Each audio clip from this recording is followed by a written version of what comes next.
सबसे पहले तो बेसिक सवाल, एग्रीकल्चरल फाइनेंस होता क्या है, एग्रीकल्चरल फाइनेंस की इंपॉर्टेंस क्या है। और पिछले कई दिन से हम एग्रीकल्चर के बारे में बात कर रहे हैं और मैंने कई बार ये बोला है कि हमारे एग्रीकल्चर की एक जो सबसे बड़ी समस्या है वो है फ्रेगमेंटेड लैंड होल्डिंग्स। एक जो सबसे बड़ी समस्या है वो है small size of land holdings.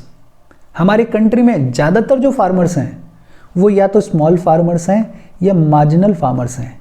इतने स्मॉल और मार्जिनल फार्मर्स हमारे कंट्री में एग्जिस्ट करते हैं जिनके पास में सेविंग्स होती ही नहीं है, जिनके पास में फंड्स होते ही नहीं है, जिनके पास में पैसा होता ही नहीं है। और पैसा इस कदर नहीं होता है कि ये अपने एग्रीकल्चर को करने के लिए जो बेसिक इनपुट की चीज़ें हैं उनको भी अफोर्ड कर पाएँ। और इंडिया जो कि एग्रीकल्चरली डिपेंडेंट कंट्री है, ऐसे कंट्री में इतने स्मॉल और मार्जिनल फार्मर्स का एग्जिस्ट करना अपने आप में बहुत बड़ा चैलेंज है। और इस बैकड्रॉप में बेहद ज़रूरी हो जाता है कि ये जो स्मॉल और मार्जिनल फार्मर्स हैं इनको टाइमली क्रेडिट प्रोवाइड किया जाए, इनको टाइमली पैसा प्रोवाइड किया जाए, इनको टाइमली लोन प्रोवाइड किया जाए, ताकि ये स्मॉल और मार्जिनल फार्मर्स अपने लिए फर्टिलाइजर्स को खरीद पाएँ, अपने लिए पेस्टिसाइड्स को खरीद पाएँ, अपने लिए सीड्स को खरीद पाएँ, ताकि ये स्मॉल और मार्जिनल फार्मर्स कम से कम अपने एग्रीकल्चर को परफॉर्म कर पाएँ। India being a agricultural country, India के लिए बेहद इंपॉर्टेंट हो जाता है कि हमारा एग्रीकल्चर सक्सेसफुली ग्रो करे। अगर हमें ट्रू सेंस में डेवलप होना है तो हमें एग्रीकल्चर को डेवलप करना ही करना पड़ेगा और कोई रास्ता नहीं है। और जहाँ पे एग्रीकल्चर इतना इंपॉर्टेंट है वहाँ पे स्मॉल और मार्जिनल फार्मर्स का एग्जिस्ट करना, इतने स्मॉल और मार्जिनल फार्मर्स का एग्जिस्ट करना कि वो अपने बेसिक एग्रीकल्चर को करने के लिए फंड्स अफोर्ड नहीं कर सकते हैं, वो अपने आप में बहुत बड़ा चैलेंज है। और यहाँ इंपॉर्टेंस आती है एग्रीकल्चरल फाइनेंस की। होपफुली आर्ग्यूमेंट आपको समझ में आ रहा होगा। अच्छा, जब हम बात करते हैं एग्रीकल्चरल फाइनेंस के बारे में तो इसके कौन कौन से सोर्सेज हैं? दो सोर्सेज हैं इसके प्राइमरीली। कौन कौन से सोर्सेज हैं? एक है इंस्टीट्यूशनल सोर्सेज और दूसरे non institutional sources. Institutional sources की अगर बात करें तो इंस्टीट्यूशनल सोर्सेज में आते हैं कमर्शियल बैंक्स, कोऑपरेटिव बैंक्स और रीजनल रूरल बैंक्स। और नॉन इंस्टीट्यूशनल सोर्सेज की अगर बात करें तो नॉन इंस्टीट्यूशनल सोर्सेज में आते हैं मनी लेंडर्स, लैंडलॉर्ड्स, सेठ साहूकार लोग वगैरह, रिलेटिव्स वगैरह। और आज भी हमारे कंट्री में स्थिति ये है कि ये जो नॉन इंस्टीट्यूशनल सोर्सेज वाला सेक्टर है ये एक मेजर चंक फॉर्म करता है, जो कि अपने आप में गलत बात है। बिकॉज ये जो नॉन इंस्टीट्यूशनल सेक्टर वाले लेंडर्स होते हैं ये बोरोवर को, ये फार्मर को हैरेस करते हैं, एक्सप्लॉइट करते हैं, उससे हायर इंटरेस्ट रेट को चार्ज करते हैं। इस नॉन इंस्टीट्यूशनल सेक्टर को हम जितना कर्व कर सकते हैं, जितना ख़त्म कर सकते हैं, और अगर पूरे तरीके से ख़त्म कर सकते हैं तो हमें करना चाहिए। बिकॉज ये जो हैरेसमेंट है, ये जो एक्सप्लॉइटेशन है फार्मर्स का, ये जो हाई इंटरेस्ट रेट है, ये भी हमारे एग्रीकल्चर को नेगेटिवली इम्पैक्ट करते हैं। अच्छा, एग्रीकल्चरल फाइनेंस को अगर on the basis of time classify करके देखा जाए तो तीन टाइप्स हैं। कौन कौन से? एक होते हैं शॉर्ट टर्म लोन्स, दूसरे होते हैं मीडियम टर्म लोन्स और तीसरे होते हैं long term loans. Short term loans होते हैं अप टू 15 मंथ्स, 1 साल से लेके 15 महीने तक के लिए जो लोन्स लिए जाते हैं उनको बोलते हैं शॉर्ट टर्म लोन्स। एग्रीकल्चर के कॉन्टेक्स्ट में बात कर रहे हैं हम कि 15 महीने तक के लिए जो लोन्स लिए जाते हैं उनको बोलते हैं शॉर्ट टर्म लोन्स। और ये जो लोन्स हैं ये लिए जाते हैं पेस्टिसाइड्स खरीदने के लिए, फर्टिलाइजर्स खरीदने के लिए, सीड्स वगैरह खरीदने के लिए, बेसिकली एग्रीकल्चरल इनपुट्स को खरीदने के लिए ये शॉर्ट टर्म लोन्स लिए जाते हैं। जैसे कोई फार्मर है वो ये कह रहा है कि यार अभी पैसा दे दो, मैं फसल कर लेता हूँ, जब फसल कटेगी पैसा आएगा तो मैं आपका पैसा लौटा दूंगा। ये है शॉर्ट टर्म लोन। और शॉर्ट टर्म लोन्स का जो मेजर सोर्स है वो है मनी लेंडर्स। गांव में बड़े बड़े सेठ साहूकार लोग होते हैं, बहुत लोग होते हैं जो कि पैसे के लेन देन का काम करते हैं। मनी लेंडर्स के अलावा इसमें ट्रेडर्स भी एक बड़ा सोर्स होते हैं। ट्रेडर्स भी खूब सारा पैसा देते हैं, लेते हैं। और कोऑपरेटिव सोसाइटीज़ भी आजकल बहुत इंपॉर्टेंट रोल प्ले करती हैं इस शॉर्ट टर्म लोन वाले सेक्शन में। दूसरे होते हैं medium term loans. Medium term loans होते हैं 15 महीने से लेके 5 साल तक के लिए। मीडियम टर्म लोन्स होते हैं 15 महीने से लेके 5 साल तक के लिए। और ये जो लोन्स हैं ये लिए जाते हैं एग्रीकल्चरल मशीन्स को खरीदने के लिए, टूल्स को खरीदने के लिए, एग्रीकल्चरल इक्विपमेंट्स को खरीदने के लिए। और मीडियम टर्म लोन्स के मेन सोर्सेस क्या हैं? मनी लेंडर्स का अपना रोल है, कोऑपरेटिव सोसाइटीज का रोल है, और इस मीडियम टर्म लोन में कमर्शियल बैंक्स भी बड़ा इंपॉर्टेंट रोल प्ले करते हैं। और तीसरे होते हैं लॉन्ग टर्म लोन्स, ऐसे लोन्स जो कि 5 साल से ज़्यादा के लिए दिए जाते हैं, ये होते हैं लॉन्ग टर्म लोन्स।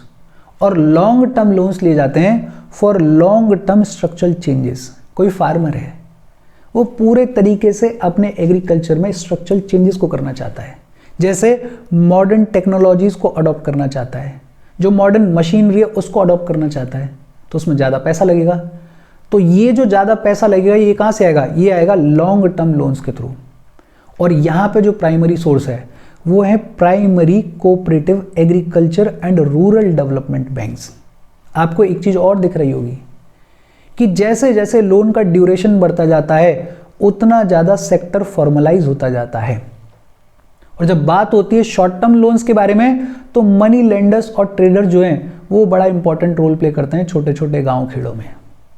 अच्छा, इसी एग्रीकल्चरल फाइनेंस को on the basis of purpose divide करके देखें तो 3 टाइप के होते हैं। एक होते हैं प्रोडक्टिव लोन्स, दूसरे होते हैं कंजम्पशन वाले, और तीसरे होते हैं unproductive loans. Productive loans basically agriculture में प्रोडक्शन और प्रोडक्टिविटी को इंप्रूव करने के लिए लिए जाते हैं। वही सिंपल आर्ग्यूमेंट कि आपको फर्टिलाइज़र खरीदना है, आपको पेस्टिसाइड खरीदने हैं, आपको क्वालिटी सीड्स खरीदने हैं, आपको कोई छोटी मोटी मशीन खरीदनी है। ओवरऑल एग्रीकल्चर में प्रोडक्शन को इंप्रूव करने के लिए आप प्रोडक्टिव टाइप के लोन्स लेते हो। इसका सोर्स क्या है? एक तो मनी लेंडर्स। मनी लेंडर्स तो रहेंगे, गाँव खेड़ों में मनी लेंडर्स का बड़ा इंपॉर्टेंट रोल होता है, पैसे का लेन देन किया जाता है। कोऑपरेटिव सोसाइटीज़ ने बड़ा इंपॉर्टेंट रोल प्ले करने की शुरुआत कर दी आजकल, और बैंक्स भी इसमें बड़ा इंपॉर्टेंट रोल प्ले करते हैं। प्रोडक्टिव अगर लोन है तो बैंक्स भी इंटरेस्ट लेते हैं, बिकॉज बैंक्स को होता है कि हाँ यार प्रोडक्शन होगा तो ये लोन वापस आ जाएगा हमारे पास में। दूसरे होते हैं कंजम्पशन वाले, कि प्रोडक्शन जाए साइड में, सब्सिस्टेंस के लिए एग्रीकल्चर किया जा रहा है कि हमारी जो बेसिक नीड है कम से कम वो तो पूरी हो जाए, हमारी जो बेसिक ज़रूरत है कम से कम उतनी पैदावार तो हो जाए। इस पर्पस के लिए जब लोन्स लिए जाते हैं तो उनको बोलते हैं कंजम्पशन वाले लोन्स। और सोच के देखो कि कंजम्पशन लोन्स के लिए सोर्सेस क्या होंगे? बट ऑब्वियस सी बात है इनफॉर्मल सेक्टर, जैसे मनी लेंडर्स, जैसे रिलेटिव्स। बैंक्स इसमें इंटरेस्ट नहीं लेंगे, सोसाइटीज भी इसमें रिलेटिवली कम इंटरेस्ट लेंगी। क्यों? क्योंकि कंजम्पशन के लिए है, पैसे के लौट के आने की उम्मीद बेहद कम है, तो बैंक्स इससे बहुत दूर रहते हैं। और तीसरे होते हैं अनप्रोडक्टिव लोन्स, जो सोशल ऑब्लिगेशंस के चलते लिए जाते हैं, जैसे शादी करनी है, बेटी की शादी करनी है, कोई फेस्टिवल है, कोई फंक्शन ऑर्गेनाइज करवाना है। इनफैक्ट यूट्यूब पे बैठ के, प्लेटफॉर्म पे बैठ के हम बड़ी बड़ी बातें करते हैं विमेन एम्पावरमेंट की, लेकिन रूरल एरियाज में जाओ, आज भी बेटी की शादी माँ बाप के लिए बर्डन बनी हुई है। क्यों? क्योंकि हमने सोशल स्ट्रक्चर ही ऐसा क्रिएट कर दिया है। 15 लाख लगेंगे, 20 लगेंगे, 25 लगेंगे, कहने के लिए कहते हैं कि दहेज बंद है, डाउरी बंद है, लेकिन अब सब कुछ गिफ्ट के नाम पे किया जाता है। बस नाम बदल दिया है, तरीका बदल दिया है, लेकिन आज भी, और ये बड़ा अनफॉर्चुनेट है कि ये आज भी हमारे कंट्री में चलता है और बेहद सक्सेसफुली ढोलबाजी के साथ में चलता है। तो ये जो सोशल ऑब्लिगेशंस के चलते लोन लिया जा रहा है फार्मर्स के द्वारा, पुअर लोगों के द्वारा, ये अनप्रोडक्टिव लोन है। और इसका भी सोर्स क्या होगा? इसका भी सोर्स होगा इनफॉर्मल सेक्टर, जैसे मनी लेंडर्स हैं, जैसे रिलेटिव्स वगैरह हैं। अच्छा, अगर मोटा मोटा बात करें कोऑपरेटिव क्रेडिट इंस्टीट्यूशंस के बारे में, तो कोऑपरेटिव क्रेडिट इंस्टीट्यूशंस के बारे में ऑलरेडी हमने पढ़ा हुआ है। ये जो कोऑपरेटिव क्रेडिट इंस्टीट्यूशंस हैं, ये एक तो रूरल एरियाज में होती हैं, रूरल कोऑपरेटिव क्रेडिट इंस्टीट्यूशंस, और दूसरी अर्बन एरियाज में होती हैं, urban cooperative banks. Urban cooperative banks के बारे में ऑलरेडी हमने पढ़ा हुआ है, और ये पूरे तरीके से फॉर्मल सेक्टर है, और इससे रिलेटेड आज हम बातचीत भी नहीं कर रहे हैं। आज हम बातचीत कर रहे हैं एग्रीकल्चर से रिलेटेड, वो भी रूरल स्पेसिफिक एग्रीकल्चर से related. Rural cooperative credit institutions की अगर बात करें तो ये 2 टाइप के क्रेडिट्स देती हैं। एक देती हैं शॉर्ट टर्म क्रेडिट और दूसरा देती हैं long term credit. Short term credit देने वाले 3 इंस्टीट्यूशंस हैं। कौन कौन से 3 इंस्टीट्यूशंस हैं? स्टेट लेवल पे हैं state cooperative banks, district level पे हैं डिस्ट्रिक्ट सेंट्रल कोऑपरेटिव बैंक्स, और विलेज लेवल पे हैं प्राइमरी एग्रीकल्चरल क्रेडिट सोसाइटीज़। और लॉन्ग टर्म क्रेडिट की अगर बात करें तो इसमें दो तरीके के इंस्टीट्यूशंस हैं, एक है state cooperative agriculture and rural development banks और दूसरे हैं primary cooperative agriculture and rural development banks. इस कोऑपरेटिव क्रेडिट इंस्टीट्यूशंस के स्ट्रक्चर के बारे में ऑलरेडी हमने पढ़ा हुआ है, एक बार फिर से रिवाइज कर लिया। देखो अब तक जितनी भी हमने बातचीत की वो बहुत ही बेसिक बातचीत है, इसमें ऐसा कुछ भी नहीं है कि आपको रटना पड़े। अगर आपको एग्रीकल्चर समझ में आता है थोड़ा बहुत, एग्रीकल्चर के प्रॉब्लम समझ में आते हैं थोड़े बहुत, तो आपको एग्रीकल्चरल फाइनेंस भी समझ में आएगा। आपको ये भी समझ में आ जाएगा कि ये जो क्लासिफिकेशन किया जा रहा है ये क्लासिफिकेशन किस तरीके से किया जा रहा है। हम आगे बढ़ें उससे पहले वीडियो पे लाइक के बटन को दबा दो, बिकॉज लाइक दबाना ज़रूरी है। यूट्यूब ऐसे ही फंक्शन करता है, जब आप वीडियो पे लाइक के बटन को दबाते हो तो यूट्यूब वीडियो को कंसिडर करता है और थोड़ा सा पुश कर देता है। तो लाइक का बटन दबा दो, शेयर कर दो अपने सोशल मीडिया हैंडल्स पे, व्हाट्सएप वगैरह पे अपने फ्रेंड्स को, जो भी लोग इसमें इंटरेस्टेड हैं, इससे रिलेटेड पढ़ाई कर रहे हैं, उनको शेयर कर दो। और ये दोनों चीज़ें तो खुद से ही कर दिया करो, याद से कर दिया करो, बिकॉज इसमें आपका कुछ जाता नहीं है और चैनल की ग्रोथ के लिए ये दोनों चीज़ें बेहद इंपॉर्टेंट हैं। अगर चैनल को सब्सक्राइब नहीं किया है तो चैनल को सब्सक्राइब कर लो, और अगर आप केपेबल हो तो आप हमें हेल्प कर सकते हो by clicking on the join button, या फिर आप कंट्रीब्यूट कर सकते हो QR कोड को स्कैन करके। देखो बेसिक सिंपल सी बातचीत है।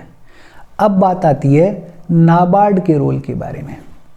National bank for agriculture and rural development, नाम से ही क्लियर है कि नाबार्ड को स्पेशली बनाया गया है एग्रीकल्चर और रूरल डेवलपमेंट के लिए। नाबार्ड का रोल क्या है? नाबार्ड जो है वो टॉप फाइनेंस एजेंसी है जो कि उन इंस्टीट्यूशंस को क्रेडिट प्रोवाइड करती है जो कि काम करती हैं रूरल एरियाज के डेवलपमेंट के लिए। ऐसे इंस्टीट्यूशंस जो कि पैसा देते हैं, जो कि इन्वेस्ट करते हैं रूरल एरियाज के डेवलपमेंट में, उनके लिए टॉप फाइनेंस एजेंसी है नाबार्ड। इनफैक्ट रूरल एरियाज में जो लैंडिंग इंस्टीट्यूशंस होते हैं उनको रीफाइनेंस करने का काम है नाबार्ड का।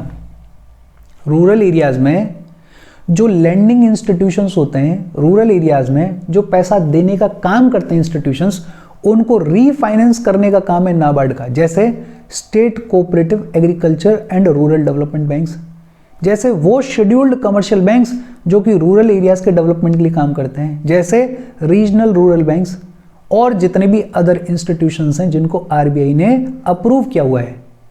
ऐसे इंस्टीट्यूशंस जो कि रूरल एरियाज में लैंडिंग का काम करते हैं, रूरल एरियाज के डेवलपमेंट के लिए काम करते हैं, उनको फाइनेंस करने का काम है नाबार्ड का। नाबार्ड ये भी देखता है कि रूरल एरियाज में कितना इंस्टीट्यूशनल डेवलपमेंट हो रहा है। जिस प्रोजेक्ट को नाबार्ड ने फाइनेंस किया है, रीफाइनेंस किया है, उसको इवेल्युएट करने का काम, उसको मॉनिटर करने का काम भी किसका है? नाबार्ड का है। नाबार्ड जो है वो रूरल फाइनेंसिंग एक्टिविटीज़ के साथ में कोऑर्डिनेट करता है और इंश्योर करता है कि रूरल एरियाज़ का डेवलपमेंट हो, एग्रीकल्चर का डेवलपमेंट हो। हमारे जो रीजनल रूरल बैंक्स हैं, RRBs हैं, उनका सुपरवाइजर है नाबार्ड। रेगुलेटर नहीं है। रेगुलेटर कौन है? रेगुलेटर RBI है, लेकिन सुपरवाइजर कौन है? नाबार्ड है। ये हमने पहले भी पढ़ा हुआ है। इनफैक्ट रूरल डेवलपमेंट के लिए अगर सरकार को कोई मदद चाहिए, RBI को कोई मदद चाहिए, किसी अदर ऑर्गेनाइजेशन को कोई मदद चाहिए, तो वो भी कौन प्रोवाइड करता है? नाबार्ड प्रोवाइड करता है। और नाबार्ड बैंक्स को, कोऑपरेटिव्स को और अदर ऑर्गेनाइजेशंस को ट्रेनिंग फैसिलिटीज़ प्रोवाइड करते हैं, रिसर्च फैसिलिटीज़ प्रोवाइड करते हैं। स्पेशली रूरल डेवलपमेंट कैसे करना है, एग्रीकल्चर का डेवलपमेंट कैसे करना है, उस सेक्टर में training and research facilities provide करने का भी काम किसका है? नाबार्ड का है। मोटा मोटा अगर बोलें तो रूरल एरियाज़ का डेवलपमेंट, एग्रीकल्चर का डेवलपमेंट, उसमें जो भी इंस्टीट्यूशंस काम कर रहे हैं, उसमें जो भी लैंडिंग इंस्टीट्यूशंस हैं, उनको रीफाइनेंस करना, उनके प्रोजेक्ट्स को फाइनेंस करना, उन प्रोजेक्ट्स को इवेल्युएट करना, मॉनिटर करना, रूरल एरियाज़ में डेवलपमेंट की एक्टिविटीज़ को कोऑर्डिनेट करना, सरकार की मदद करना, RBI की मदद करना, अदर इंस्टीट्यूशंस की मदद करना, यही रोल है नाबार्ड का। और नाबार्ड की रिपोर्ट है जो कि बात करती है स्टेटस ऑफ एग्रीकल्चरल फाइनेंस के बारे में, जो कि बात करती है कि एग्रीकल्चरल लोन का जो शेयर है हमारी कंट्री में वो किस तरीके से रहा है between institutional agencies and non institutional agencies. देखो 1950-51 की अगर बात करें तो इंस्टीट्यूशनल एजेंसी से सिर्फ 7.2% एग्रीकल्चरल लोन आता था और जो ज्यादातर चंक था वो आता था नॉन इंस्टीट्यूशनल एजेंसी से 92.8%। मतलब जो सेठ साहूकार मनी लेंडर लोग हुआ करते थे वो देते थे लगभग 93% एग्रीकल्चर लोन, और जो फॉर्मल सेक्टर था, इंस्टीट्यूशनल एजेंसीज थी, उनसे बस 7% के आसपास आता था। स्थिति सुधरी और 2001-2 में इंस्टीट्यूशनल एजेंसी से जो एग्रीकल्चर के लिए लोन आता था वो लगभग आता था 57%, और नॉन इंस्टीट्यूशनल एजेंसी से ये नंबर घटा, सिग्निफिकेंटली घटा, और सिर्फ कितना रह गया 43% के आसपास। स्थिति और सुधरी और 2016-17 में स्टेटस ये था कि इंस्टीट्यूशनल एजेंसी से, फॉर्मल सेक्टर से जो एग्रीकल्चरल लोन आया वो आया लगभग 72%। कितना है? 72%।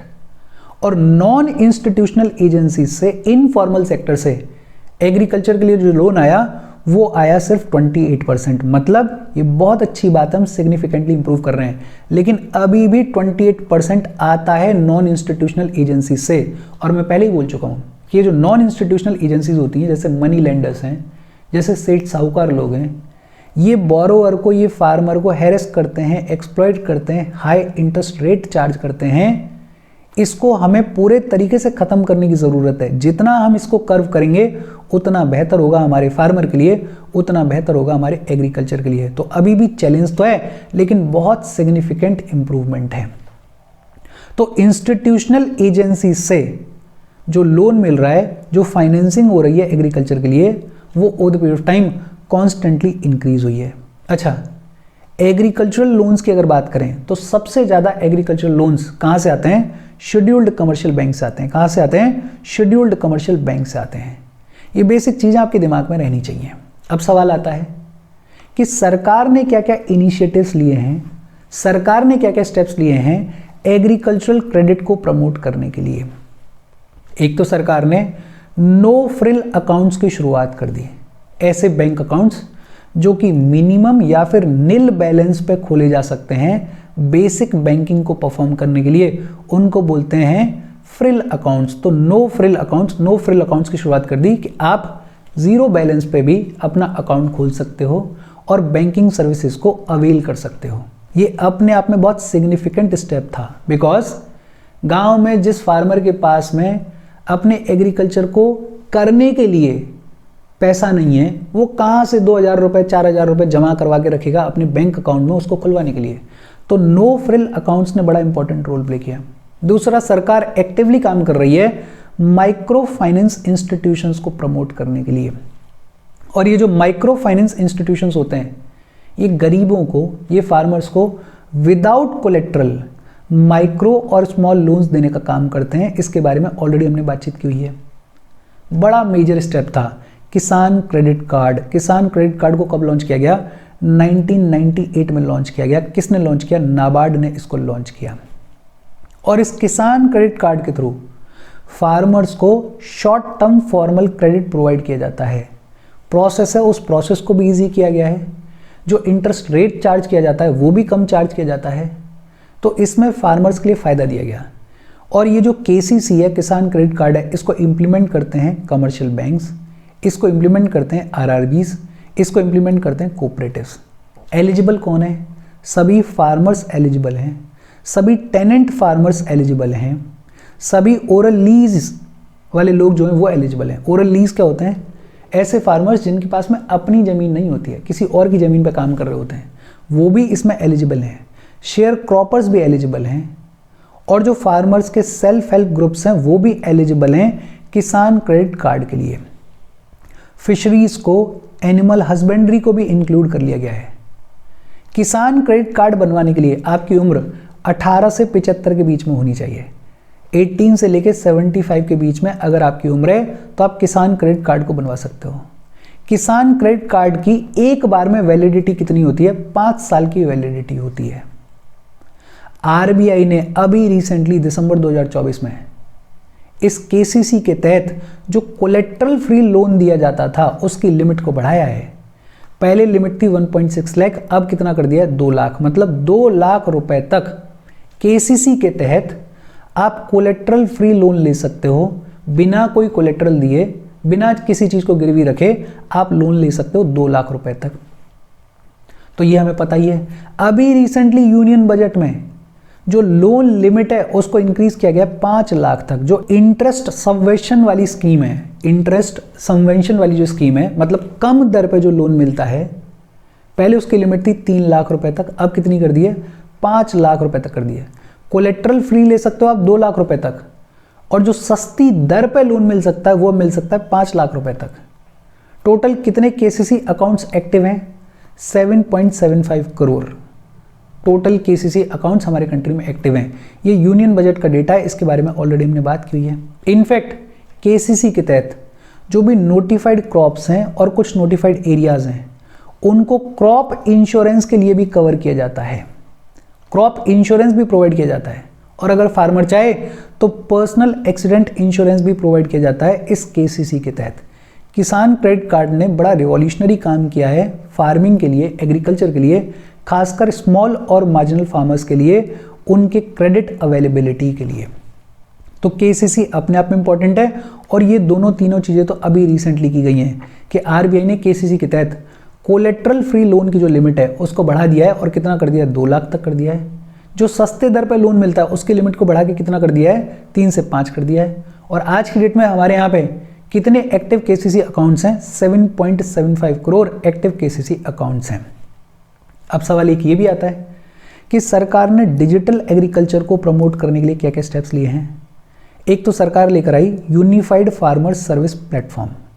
Unified farmer service platform basically एक कोर प्लेटफॉर्म है जिसके ऊपर सभी इंफ्रास्ट्रक्चर का डेटा, जितनी भी एप्लीकेशंस हैं, जितने भी टूल्स हैं, जितना भी आईटी रिलेटेड सिस्टम है एग्रीकल्चरल इकोसिस्टम का, वो सब यहाँ पे मिल जाता है। वो सब इस यूनिफाइड फार्मर सर्विस प्लेटफॉर्म के ऊपर मिल जाता है। तो सरकार लेकर आई यूनिफाइड फार्मर सर्विस प्लेटफॉर्म को।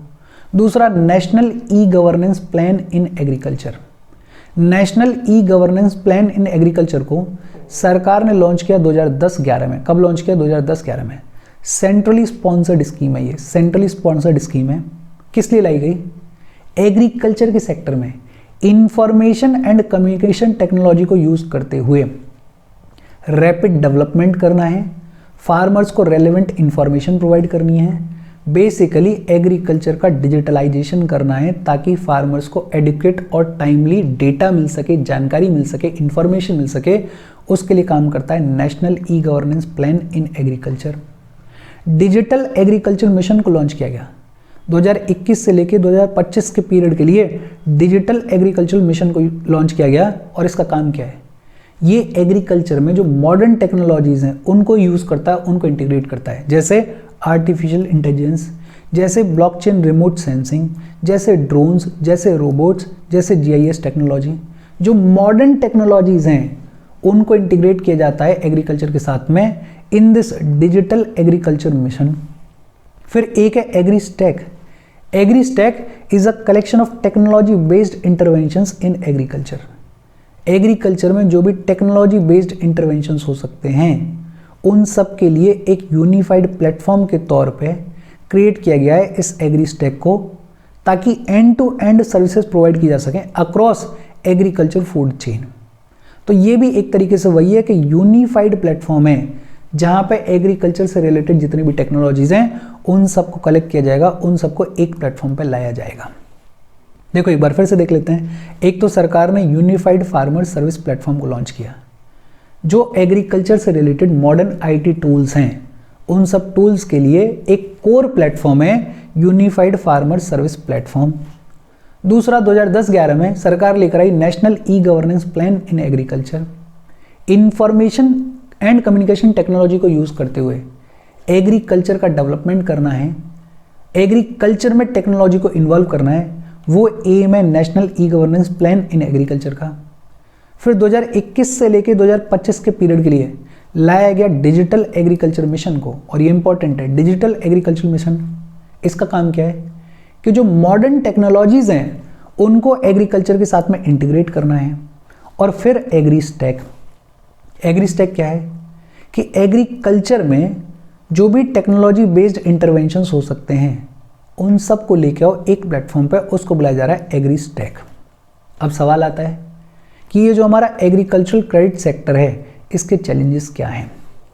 सबसे बड़ा चैलेंज क्रेडिट फ्लो, जैसे अभी हम बात कर रहे थे कि अभी भी हमारे यहाँ पे 28% क्रेडिट जो है, 28% एग्रीकल्चर लोन्स जो हैं वो नॉन इंस्टीट्यूशनल सोर्सेज से आती हैं, और नॉन इंस्टीट्यूशनल सोर्सेज से जो लोन्स आते हैं उनमें प्रॉब्लम्स क्या हैं उनके बारे में कई बार इसी सेशन में बात की है। हैरेसमेंट प्रॉब्लम है, एक्सप्लॉयटेशन प्रॉब्लम है, ज़मीन के ऊपर कब्जा कर लिया जाता है, कोलेट्रल के ऊपर कब्जा कर लिया जाता है, इनफैक्ट इन लोगों को बदुआ मजदूरी के लिए फोर्स किया जाता है, तो बोरोवर्स को, फार्मर्स को एक्सप्लॉइट किया जाता है। इसलिए 28% भी अपने आप में बड़ा नंबर है, इसको हमें ख़त्म करने की ज़रूरत है। दूसरा, एग्रीकल्चर का एक हिस्सा अलाइड एक्टिविटीज़ भी हैं, जैसे लाइव स्टॉक है, जैसे फॉरेस्ट्री है, जैसे फिशरीज़ है। इनके लिए जो शेयर ऑफ क्रेडिट है, इनके लिए जो शेयर ऑफ पैसा है वो बहुत ही कम है, वो बहुत ही सब ऑप्टिमल है। हमें यहाँ भी फोकस करने की ज़रूरत है। एग्रीकल्चरल क्रेडिट के मामले में भी रीजनल डिस्पैरिटीज़ देखने को मिलती हैं। कुछ स्टेट्स ऐसी हैं जहाँ पे 10% तक का एग्रीकल्चर क्रेडिट प्रोवाइड किया जाता है, और कुछ स्टेट ऐसी हैं जहाँ पे 0.5% का ही एग्रीकल्चर क्रेडिट प्रोवाइड किया जाता है। तो रीजनल डिस्पैरिटीज़ देखने को मिलती हैं, ये भी अपने आप में बड़ा चैलेंज है। सबसे बड़ी समस्या, loan waiver by the governments. सरकार जो है वो फार्मर्स के लोन को माफ़ कर देती है, और उससे प्रॉब्लम क्या होता है कि हमारे कंट्री का जो क्रेडिट कल्चर है वो नेगेटिवली इम्पैक्ट होता है, हमारे कंट्री का जो बैंकिंग सिस्टम है वो नेगेटिवली इम्पैक्ट होता है, हमारी कंट्री की जो इकोनॉमी है वो नेगेटिवली इम्पैक्ट होती है। लोन वेवर में प्रॉब्लम ये है कि कल तक जो फार्मर ईमानदारी से अपना लोन दे रहा था अब वो भी देने को तैयार नहीं है, बिकॉज उसको उम्मीद ये है कि कल को जब नई सरकार आएगी तो लोन वेव किया जाएगा, छूट मिल जाएगी। तो ये चैलेंजेस हैं कि एक तो अभी भी 28% क्रेडिट जो है वो नॉन इंस्टीट्यूशनल सोर्सेज से आता है। दूसरा, अलाइड एक्टिविटीज़ के लिए जो क्रेडिट है, जो पैसा है वो बहुत कम है, वो बहुत सब ऑप्टिमल है। एग्रीकल्चर क्रेडिट के मामले में रीजनल डिस्पैरिटीज़ देखने को मिलती हैं, और एक बड़ी समस्या, गवर्नमेंट जो है वो लोन को वेव ऑफ कर देती हैं। फिर इसके बाद बात आती है एग्रीकल्चरल इंफ्रास्ट्रक्चर फंड के बारे में। एग्रीकल्चरल इंफ्रास्ट्रक्चर फंड, इसको 2020 में लॉन्च किया गया। सेंट्रल सेक्टर स्कीम है, मतलब इसको पूरे तरीके से सेंट्रल गवर्नमेंट फंड करती है। और ये जो एग्रीकल्चरल इंफ्रास्ट्रक्चर फंड है ये प्रोवाइड करता है medium to long term loan financing facility, ताकि पोस्ट हार्वेस्ट और कम्युनिटी फार्मिंग वाले इंफ्रास्ट्रक्चर को बूस्ट किया जा सके, बिल्ड किया जा सके। प्राइमरी पर्पस क्या है इस एग्रीकल्चरल इंफ्रास्ट्रक्चर फंड का, कि जो पोस्ट हार्वेस्ट इंफ्रास्ट्रक्चर है हमारी कंट्री में उसको एनहेंस किया जा सके, उसको और ज़्यादा बिल्ड किया जा सके।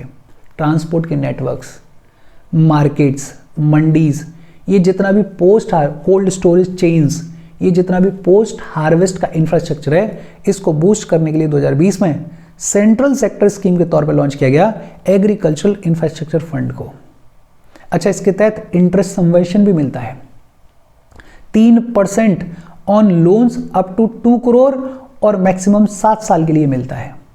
मतलब एग्रीकल्चरल इंफ्रास्ट्रक्चर फंड के तहत अगर किसी को फैसिलिटीज़ बनानी है तो उसको लोन मिल जाएगा, और रेट कितना है, सिर्फ 3% का है, और 2 करोड़ तक का लोन मिल जाएगा, और मैक्सिमम 7 साल के लिए मिलेगा। क्रेडिट गारंटी कवरेज भी है, जो लेंडर है, जो बैंक है, जो कि पैसा दे रहा है, उसको भी सरकार अश्योर कर रही है कि अगर आपका पैसा डूबेगा तो 2 करोड़ तक के लोन को हम कवर करेंगे। क्रेडिट गारंटी कवरेज भी है। इस एग्रीकल्चरल इंफ्रास्ट्रक्चर फंड को 10 साल के ड्यूरेशन के लिए लॉन्च किया गया है।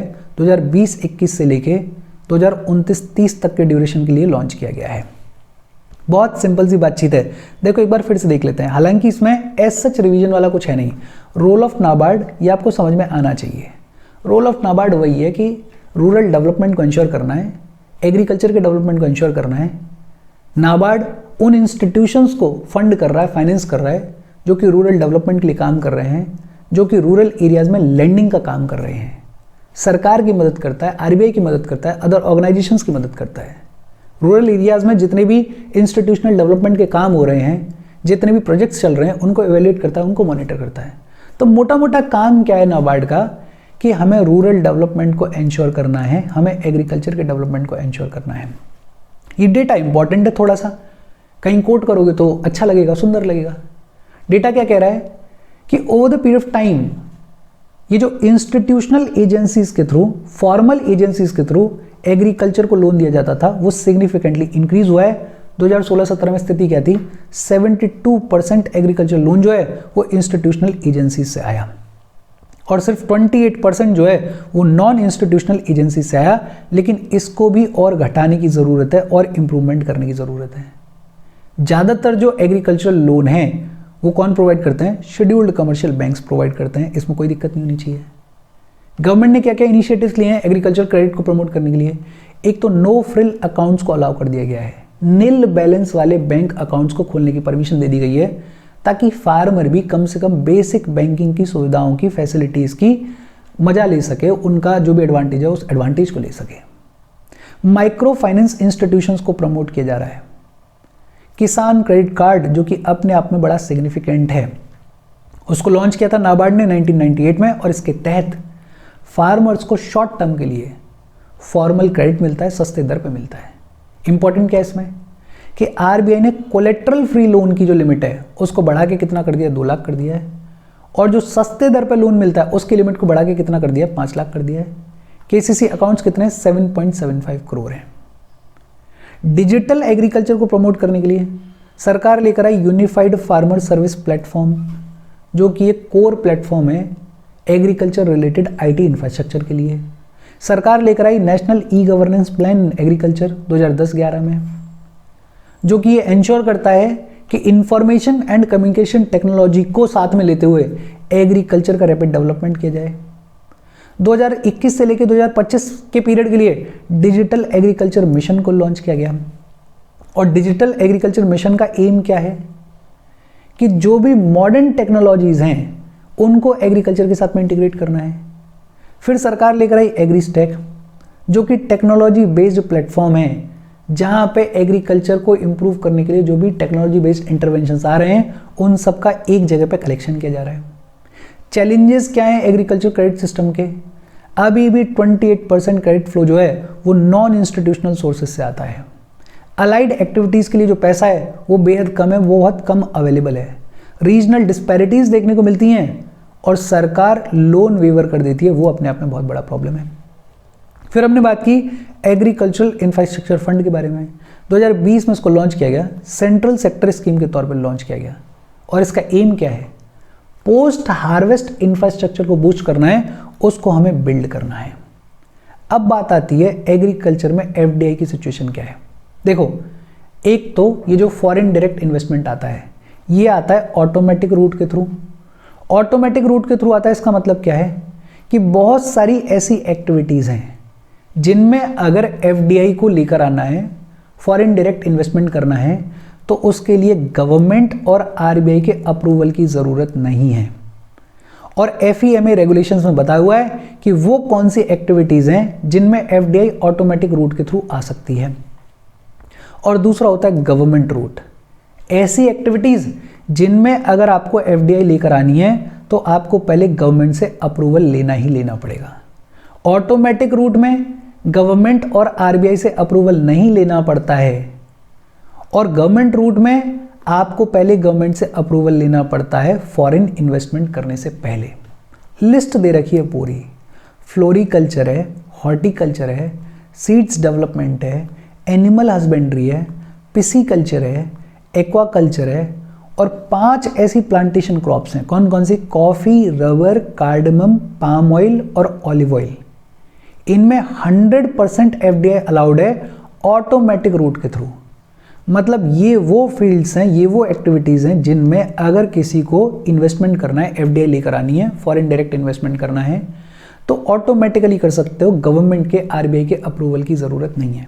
कौन कौन से हैं, फ्लोरिकल्चर है, फ्लोरिकल्चर की बातचीत तो इकोनॉमिक सर्वे में भी की गई है, हॉर्टिकल्चर है, सीड्स डेवलपमेंट है, एनिमल हस्बेंड्री है, पिसीकल्चर है, एक्वाकल्चर है, और 5 प्लांटेशन क्रॉप्स हैं। कौन कौन सी 5 प्लांटेशन क्रॉप्स हैं, coffee, rubber, cardamom, palm oil और ऑलिव ऑयल। इसके अलावा वेजिटेबल्स और मशरूम्स के कल्टीवेशन में भी 100% एफडीआई अलाउड है और ये भी ऑटोमेटिक रूट के थ्रू अलाउड है। वेजिटेबल्स और मशरूम्स के कल्टीवेशन में भी 100% एफडीआई अलाउड है और वो भी ऑटोमेटिक रूट के थ्रू अलाउड है। टी कल्टीवेशन और प्रोसेसिंग में 100% एफडीआई अलाउड है, लेकिन गवर्नमेंट रूट के थ्रू, मतलब यहाँ पे परमिशन लेनी पड़ती है। इस टेबल को भी थोड़ा सा दिमाग में रखना, हालांकि पूरे तरीके से एक एक चीज़ को रटने की ज़रूरत नहीं है, लेकिन अब बेसिक तौर पे आपके दिमाग में रहनी चाहिए कि एफडीआई की सिचुएशन क्या है हमारे एग्रीकल्चर में। अब आज का लास्ट टॉपिक, किसान ऋण पोर्टल। इस किसान ऋण पोर्टल की बातचीत की गई है इकोनॉमिक सर्वे 2025 में, इसलिए थोड़ा सा इंपॉर्टेंट हो जाता है। किसान ऋण पोर्टल को लॉन्च किया गया सितंबर 2023 में। कब लॉन्च किया गया? सितंबर 2023 में। और किसान ऋण पोर्टल को लॉन्च क्यों किया गया था? बिकॉज ये जो मॉडिफाइड इंटरेस्ट सबवेंशन किसान क्रेडिट कार्ड स्कीम चलती थी, इसमें एक बहुत बड़ा चैलेंज था। चैलेंज क्या था? पहले बैंक्स को क्या करना पड़ता था? पहले बैंक्स को ये जो इंटरेस्ट सबवेंशन वाले क्लेम्स थे और प्रॉम्प्ट रीपेमेंट इनिशिएटिव वाले क्लेम्स थे, इनको मैन्युअली सबमिट करना पड़ता था आरबीआई के सामने जाके, नाबार्ड के सामने जाके। देखो होता क्या है, इसकी थोड़ी फंक्शनिंग समझ लेते हैं, एग्जैक्टली तो नहीं लेकिन थोड़ी सी समझ लेते हैं। केसीसी के तहत जब आप लोन लेने के जाते हो तो वो लोन आपको सस्ते दर में मिलता है, कुछ 7% के रेट पे मिलता है। लेकिन अगर आपके केसीसी का रिकॉर्ड बढ़िया है, आप टाइम पर लोन वापस कर रहे हो, आपने कोई डिफॉल्ट नहीं किया है, आपका सिस्टम एकदम सही चल रहा है, तो उसको रिव्यू किया जाता है और फिर कुछ सालों के बाद यही जो इंटरेस्ट रेट है उसको और कम कर दिया जाता है और कर दिया जाता है 4%। तो ये जो पूरा है कि भाई कितना इंटरेस्ट कम करना है, किसका करना है, प्रॉम्प्ट रीपेमेंट इनिशिएटिव रखना है नहीं रखना है, ये फार्मर एलिजिबल है नहीं है, इस सब का जितना भी डेटा होता था, पहले इस डेटा को बैंक्स मैन्युअली जाके तैयार करते थे और सबमिट करते थे आरबीआई के सामने, नाबार्ड के सामने, और तब कहीं आरबीआई नाबार्ड जो है वो अपनी तरफ से अप्रूवल देता था। इसमें खूब सारे डिलेज होते थे, इसमें खूब सारी इनएफिशिएंसीज देखने को मिलती थी, बिकॉज ह्यूमन एरर्स भी देखने को मिलती थी, घपला भी देखने को मिल जाता था, खूब सारा टाइम भी लगता था। तो सरकार ने लॉन्च किया किसान ऋण पोर्टल को। अब यही जो पूरी प्रोसेस है इसको डिजिटलाइज कर दिया गया है, और डिजिटलाइज हो गया है तो अब मैनुअली काम करने की ज़रूरत नहीं है, सब कुछ डिजिटल रिकॉर्ड पे है। अब फार्मर्स को बहुत इजीली आइडेंटिफाई किया जा सकता है कि किसको इंटरेस्ट सबवेंशन देना है, किसके लिए इंटरेस्ट कम करना है, कौन डिफॉल्ट कर रहा है, कौन नहीं कर रहा है। ये जो प्रोसेस है अब क्विक हो गई है, सीमलेस हो गई है, और क्योंकि क्विक हो गई है तो जो क्रेडिट की अवेलेबिलिटी है फॉर एग्रीकल्चर नीड्स वो भी इंप्रूव हो गई है। तो किसान ऋण पोर्टल की इंपॉर्टेंस क्या है कि इसने ये जो मैनुअल कामकाज हुआ करता था केसीसी से रिलेटेड, इस पूरे मैनुअल कामकाज को डिजिटलाइज किया है। इससे फायदा क्या हुआ है? इससे फायदा हुआ है empowering farmers with seamless access to credit. पहले तो डिलेज देखने को मिलते थे, पहले तो इनएफिशिएंसीज देखने को मिलती थी, फाइल जाएगी, फिर कहीं आरबीआई रिव्यू करेगा, नाबार्ड रिव्यू करेगा, फिर कहीं वापस जवाब आएगा, तब जाके कहीं क्रेडिट की बातचीत होगी, तब जाके कहीं बातचीत होगी फार्मर के साथ में कि आपका जो इंटरेस्ट है उसको कम किया जाएगा या नहीं किया जाएगा। लेकिन अब क्या है? अब सब कुछ डिजिटल है, तो बहुत आराम से चीज़ें पता चल जाती हैं, बहुत जल्दी चीज़ें हो जाती हैं, तो बहुत इजीली क्रेडिट भी मिल जाता है। जो सिचुएशन होती है वो सिचुएशन बता दी जाती है। फाइनेंशियल इंस्टीट्यूशंस को फ़ायदा हो गया है। कल तक फाइनेंशियल इंस्टीट्यूशंस को, एम्प्लॉयज़ को मैनुअली काम करना पड़ता था, मैनुअली दिमाग लगाना पड़ता था। अब उनके लिए भी चीज़ें ईजी हो गई हैं, अब उनके लिए भी चीज़ें क्विक हो गई हैं। ग्रास रूट लेवल्स पे जाके ट्रेनिंग एंड सपोर्ट प्रोवाइड करना, वो भी कर रहा है ये किसान ऋण पोर्टल। इस किसान ऋण पोर्टल के नेटवर्क में 453 बैंक्स हैं पूरे देश में, अबाउट 1.89 लाख ब्रांचेज हैं और कुछ 4.65 लाख यूजर्स हैं जो कि एक्टिवली इन्वॉल्व हैं इस किसान ऋण पोर्टल में। मतलब दिन पे दिन ये किसान ऋण पोर्टल बढ़ते जा रहा है। करंट अचीवमेंट्स क्या हैं? 31 दिसंबर 2024 तक ऐसा बताया गया कि लगभग 1.08 लाख करोड़ के जो क्लेम्स हैं उनको इंट्रेंस सबवेंशन में और पीआरआई के अंडर इंक्लूड कर लिया गया है।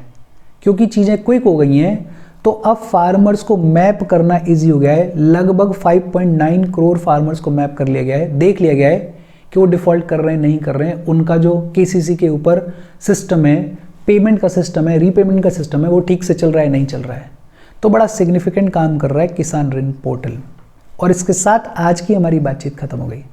देखो सेशन इंपॉर्टेंट है, एग्रीकल्चरल फाइनेंस जो है वो अपने आप में इंपॉर्टेंट टॉपिक है, इकोनॉमी के पॉइंट ऑफ व्यू से तो इंपॉर्टेंट है ही, ज्योग्राफी के पॉइंट ऑफ व्यू बहुत इंपॉर्टेंट है। बिकॉज जब ज्योग्राफी में क्वेश्चन पूछा जाएगा चैलेंजेस ऑफ एग्रीकल्चर, तो उन चैलेंजेस ऑफ एग्रीकल्चर में आप लिखोगे इस एग्रीकल्चरल फाइनेंस के बारे में, आप मेंशन करोगे इस किसान ऋण पोर्टल के बारे में, तभी आपका आंसर इफेक्टिव लगेगा। बहुत इजी सेशन था, कोई डाउट हो कमेंट करके पूछ लेना। Thank you very much.